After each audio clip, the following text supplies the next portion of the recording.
Hello again, Del Do-It-Yourself viewers. Today, I'm just going to do a short little video about playing the cymbals. Now, yeah, one of the things people most recognize about any drum set is the cymbals. Of course, you got ride cymbals, you got crash cymbals, but yeah, they all operate same similar way. So, of course, you can do something where you could do an open-close pattern where you close with the pedal, open it again. And of course you can use your sticks on them too, so you can go. And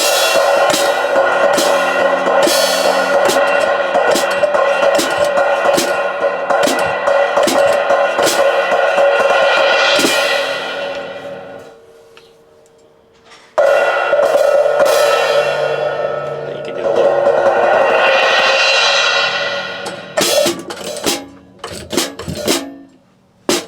So yeah, that's pretty much how you use the cymbals. Yeah. Works pretty much in all kinds of music, wherever you can fit them in. Yeah. Anyway. What are the names of these? Like, is that like a ride or? Yeah, this one. Hi-hat? Or? This one's the hi-hat, this one's a ride. Doesn't say a brand on them. These are just plain ordinary cymbals.